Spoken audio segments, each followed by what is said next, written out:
One of the most celebrated investigative journalists of our time, Bob Woodward of the Washington Post. He's reported on every president since Nixon, and he's the author or co-author of a dozen #1 best-selling nonfiction books.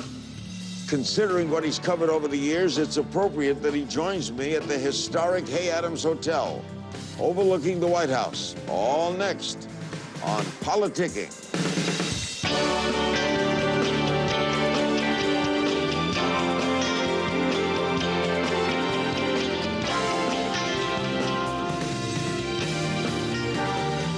It's always great to come back to Washington, especially on a lovely day like today, and especially to be with an old friend like Bob Woodward. The Pulitzer Prize-winning journalist, worked for the Washington Post since 1971, currently is associate editor, author or co-author of 12 #1 national best-selling nonfiction books. Most recent, The Price of Politics, that is out in paperback. We're coming to you from the historic Hay Adams Hotel, located across from the White House. The executive office building's over there. There's the White House. President Obama and his family stayed here for 2 weeks prior to his first inauguration. The president is approaching the end of his 5th year in office. Give me an assessment. Obama at 5. Well, George Will, a columnist, said Obama's had the worst first year of a second term since Nixon. I think that's overstatement, but Obama's having trouble now, and certainly with Obamacare. And it's not just the technical website issue. It's, is it going to work? What does it mean to people? And whenever there's a change like this, a change I think is wise. I think people should have health insurance, and whether they're going to make it function for millions of people like they promised, we're going to see. Are any second terms... Do any second terms get off well?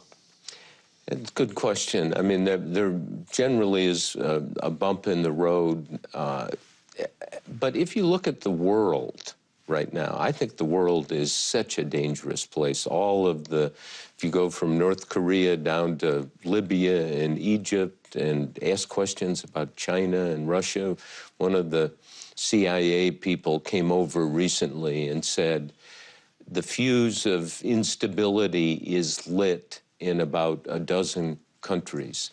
Whether it's going to go off this week or tomorrow or 5 years from now or ever, we don't know. But just the level of instability, these countries that are unhappy with us. So that's in addition to all the domestic problems. What keeps you going, Bob? I mean, you're very successful. You don't need the money. You're 70 years old. You could go watch the dancers, as Adlai Stevenson used to say. What keeps you on? Well, these are the dancers. These are the most interesting dancers in the world. And if you never get tired of this? No, because there are always surprises. There are always things we don't know, and try to dig into them. I have the luxury of time to do these long books or projects for the Washington Post. And you start out and you think the story's this way, and the story's an opposite direction. I want to get into a lot of current politics, but I should ask you about the new owner of the Post and what's that like over there, because this has been so much the Grahams, and they're gone. What's it like? Jeff Bezos, the founder, CEO of Amazon, bought it with personal money, so it's not an Amazon enterprise. I've known him for years. I think he's the real thing. He believes in an independent, aggressive press. He came to the Post after buying it and told the story about watching the Watergate hearings on his elbow with his grandfather when he was about 8 or 9. And so he understands. He gets the heritage. He gets the sense of obligation. Isn't this an unusual time to go into a business that they say is going out? Yeah, it is. And it's high risk. But he thinks he can do it. And if, given his tech savvy, his sense of how to organize things, I'm optimistic. If anyone can do it, he can. And let's be direct, as we always have over the years. The news business is in trouble, and we've gone through this convulsion and disruption, and it would be great to have a news organization like the Washington Post soar and get better and better so it becomes something that kids look at regularly? I think it can happen in a technological age where kids don't read the paper. That's our obligation. It's a big hurdle to get over, but I think it's possible because we discover over there in the White House time and time again there are things going on that we just don't know about. And when we discover them, they're really important to our lives. So I think that can be communicated to young people, but Let's hope. Hard. I'm a newspaper guy. In a recent interview, you suggested a rat's nest of concealment and lies is at the heart of many of the Obama administration's scandals and screw-ups. You said it on Face the Nation. How bad is it? Well, what I was saying, we're talking about the Kennedy assassination and the secret world of, you know, the CIA had contacts with Oswald and things even come out that we didn't know about today. And what I was saying is that this secret world of CIA, FBI, National Security Agency, all we've learned about the eavesdropping on people in this country, people abroad like the Chancellor of Germany, Merkel. This is the world of concealment, and I think it's dangerous. I think we need to know more about it.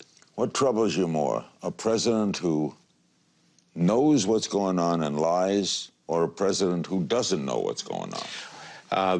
They're both troubling, obviously. And in this case, in fairness to Obama, it's not clear what he knew or exactly what he didn't know in terms of the eavesdropping on Chancellor Merkel.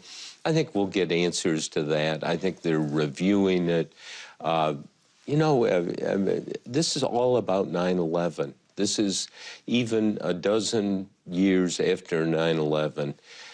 Bush and Obama set up this apparatus to get data, to spy, to be very aggressive in the counterterrorist programs. Against friends, too. Yeah, and you know, because Germany is a hothouse of terrorist planning and has been, and there were 9/11 suspects who spent time in Germany. So you can see we want to kind of cover the waterfront. But it's pretty clear it got out of hand, and that everything can't be dictated by 9/11 as it was in the years after the Bush years. You were in intelligence in the Navy, right? I was in communication. I was not in intelligence. Well, in communication about intelligence, though. Well, it was communication about operations more. People have written, you know, this is a matter of record in the Pentagon and in the Navy that I was somehow involved in intelligence that fed to conspiracy theories about Watergate, which, you know, there's just no basis for. But I wish I'd been in intelligence. It would have been much more interesting than what I did. As a investigative reporter, have you ever honestly or dishonestly used wiretapping or gained information in a manner that might be considered out of order? No, absolutely not. So what do you think of the Because government? remember, I started on the Nixon case, really, and that was all about wiretapping, and it kind of had an aroma that was negative, and to get into something like that would be, just didn't happen. Now, people have given me transcripts of wiretaps that other people did that have been used, including Nixon's own wiretapping on his own offices. Dick Cheney told us that he thinks that what Snowden did was treason, was an enemy of the United States to reveal that. What do you think? You know, I wish he'd come to me instead of others, particularly The Guardian, and I would have said to him, let's not reveal who you are. Let's make you a protected source and give me time with this data, and let's sort it out and present it in a coherent way. I think people are confused about whether it's illegal, whether it's bad policy. So what he did, and it's pretty clear, he's held some things back, And he has said he didn't want to do anything that he deemed harmful. Now, you know, clearly broke the law, like Daniel Ellsberg on the Pentagon Papers broke the law. And we're going to see. I certainly wouldn't call him a hero. Ellsberg is now considered generally in the heroic end, isn't he? He is, because what the Pentagon Papers showed is massive deception and concealment, a rat's nest of lies about the Vietnam War. What do you think of Russia harboring Snowden? You know, that's clearly we don't have the greatest relations with Putin, but if somebody had brought us massive secrets, as I understand it, 80,000 documents from Russia, and asked for asylum, I think there's a possibility we would give that Russian asylum, wouldn't we? Yeah. And certainly the, you know, knowledge is power, and so I'm sure we would love to have something like that. What's going on here, Bob, in the city we love? This intransigence, this shutdown of the government, this me against you, this I not only disagree with you, I hate you. What's going on? Yeah, I hope it's not hate. I mean, that's what sounds like Nixon, it. I'm out in California. It sounds like hate. It sounds like hate. I don't think it's hate. I think it is a failure to accommodate and compromise. I mean, one of the things I found in The Price of Politics about all the negotiations between Speaker Boehner and Obama, between the White House and the Republicans and the Democrats, is that they don't spend the time to sit down and get to know each other. Have you ever been in a negotiation in your life? Few. Ever been married? A few. A few. Keep it up, Woodward. Good answer. Good answer. You learn in a negotiation that the person on the other side of the table is your best friend, because that is the person who can give you what you want, and you can give them what they want. That takes time. That takes listening. You see it in these budget negotiations when it gets into the last hour between Mitch McConnell, the Republican leader, and Biden, the vice president. They can sit down and they have a relationship, and they'll say, one for you, one for me, one for you, one for me. And they don't do this, and this becomes Armageddon and deadlock. I blame both sides, but the president's the CEO of the country, and he should find a way to make this work. Our guest is Bob Woodward, one of the truly great journalists of our time. We'll be right back. I'm the resident, and I'm sick of society sucking. I'm sick of corporations trying to convince us to consume, consume, consume. I'm sick of bankers trying to convince us all that life is all about money. And I'm especially sick of our politicians writing the laws and regulations to protect corporations and bankers while they hang us out to dry.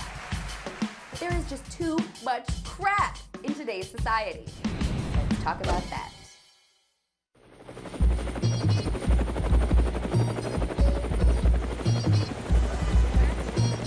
It was a terrible mistake, and we're working very hard to make up for it.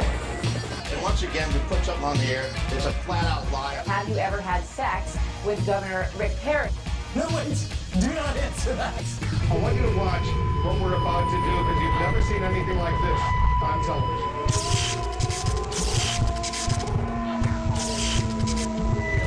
What we need is to question more and to keep it uncensored, real and raw. My simple mission is to change the globe. I'ma do it with this passion and fire when told. These words are hard hitting, you're watching your neck, but you need to tune in, because we're breaking the set. Breaking the set. Breaking the set.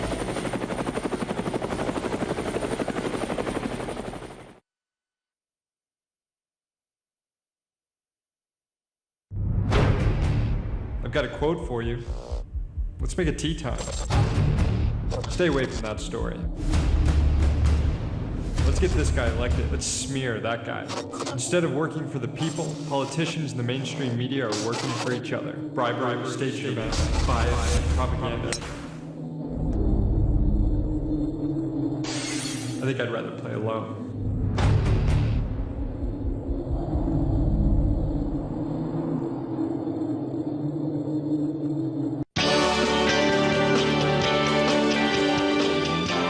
We're back with Bob Woodward of the Washington Post. If I have to tell you who he is, you're on Pluto.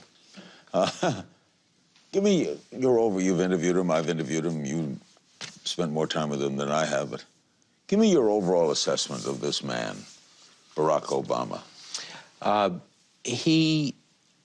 First of all, on the positive side, I think he really cares about people. I think all of this healthcare business is about getting the insurance for the 30 million people who don't have it.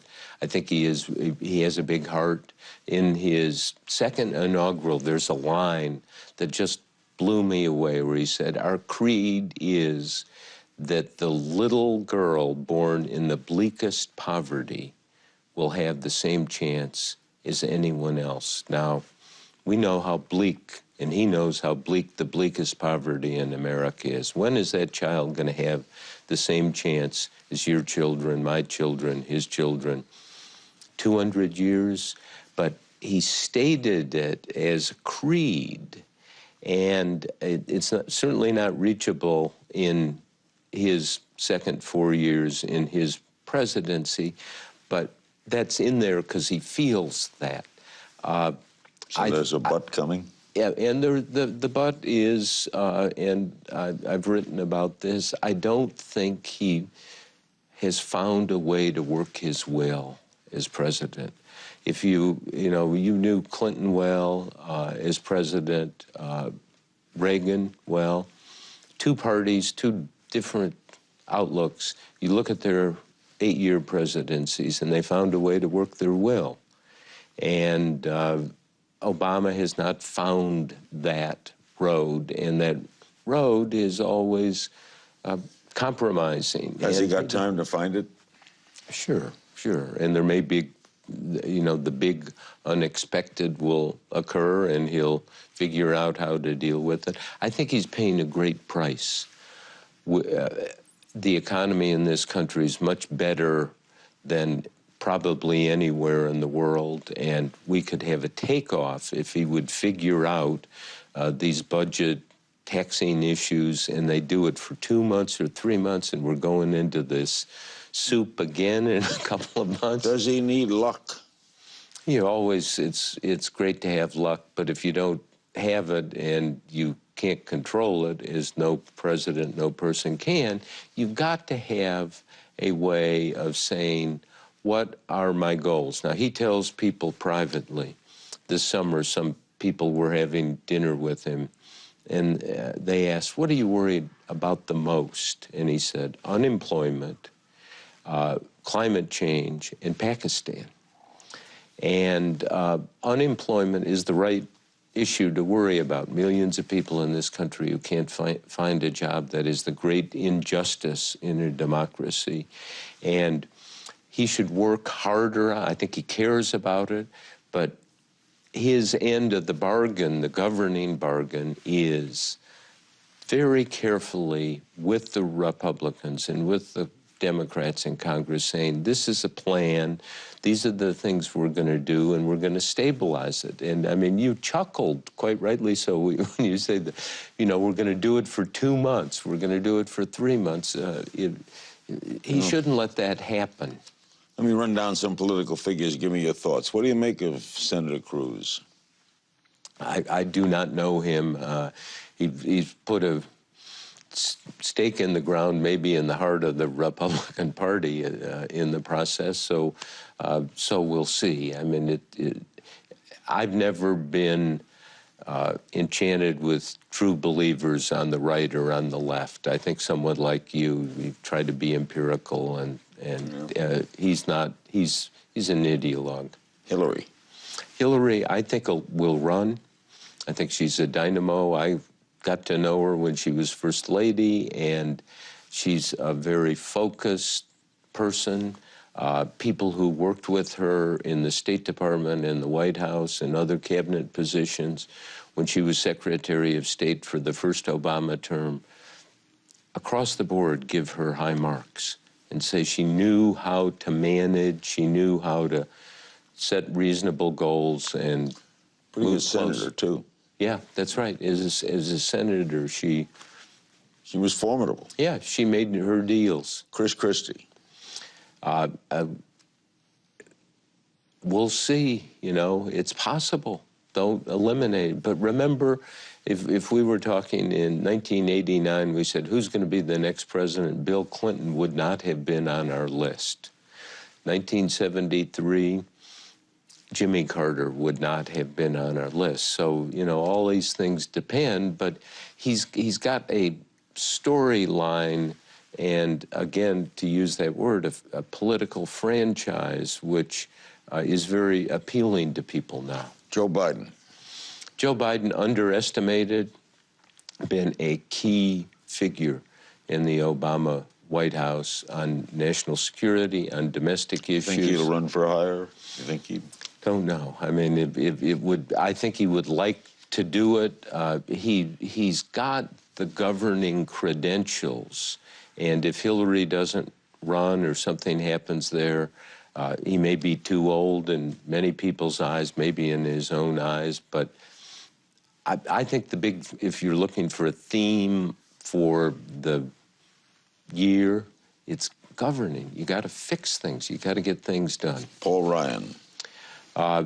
Got to know him when I did The Price of Politics, a force to be dealt with, and more of a realist than an ideologue, though I think he comes off as an ideologue. I think he would be the sort of person who could make a deal with the Democratic president if he were, say, Speaker of the House. You were, 20 years old. I was 30 years old, 50 years ago. What are your thoughts, reflections, as we approach the 50th anniversary of that terrible day? I was a junior in college, and the day of the Kennedy assassination, the time of it, I was in class, a French history class, and Where? the professor at Yale, and he was giving a lecture on the French counter-revolution and the terror, the period of, you know, just hanging people in, and somebody went up and handed him a note, and there was, you know, you never interrupt the professor, and he opened it up and looked at it and said, I've got a note that says President Kennedy and Vice President Johnson have been shot in Dallas. Pause. Class dismissed. And we all ran over to where there were televisions in the areas, and I remember watching Walter Cronkite announce that John Kennedy was dead. What do you think? There's a book out now, What Might Have Happened If He Were President. I guess the biggest question would be, do you think he'd have left Vietnam? You know, I don't know any of that. The message I took from the Kennedy assassination, and I think what we need to take in a more general way, is truly awful things can happen. And you think that a president's in a protective bubble, or that we as a civilization are in, you know, we're protected. We were attacked on 9/11, and we haven't really been attacked again. And so there's that feeling of invincibility, which I think is a dangerous feeling. So my wife always says I'm a pessimist, and I'm always looking at what's the worst outcome. And our late friend, Edward Bennett Williams, asked him once, are you a pessimist? He said, of course I am. I'm intelligent. You're famous, a journalistic celebrity, and means you sometimes get reported about. Earlier this year, you were in the news in connection with your reporting on sequestration, and the White House reportedly threatened you. No, well, they didn't. What was it like for you when you were part of the news? Yeah, something you abhorred. I challenged them on some things in the book and in a column I wrote for the Post, and they got upset, and somebody reported that I it sounded like I was threatened. I was never threatened. I got yelled at. I'm used to being yelled at. Actually, you learn things when people yell at you. Who yelled at you? Gene Sperling, who's the head of the Economic Council. He yelled? He yelled, and he apologized, and I said, don't worry about it. It was my feeling, and I said, it's not the way to deal with something like this. But, you know, we made up. I've been over to the White House to talk to him, and he's somebody who had that job for Clinton. He goes way back, like I do. Of all the White Houses you've covered and written about, how do you rank this one in era of outwardness?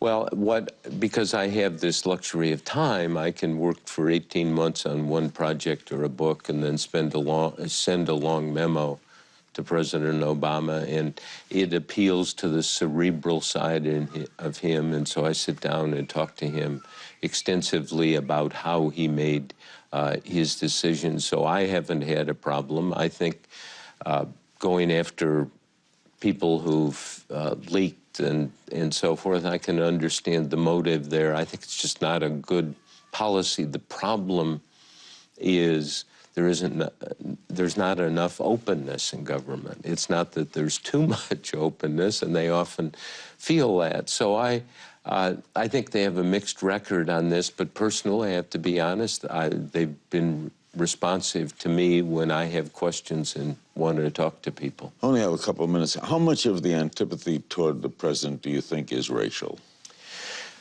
You know, it never gets expressed openly. I'm sure some of it is, but there is a core of people who are just so anti-Obama and won't give him a break on anything.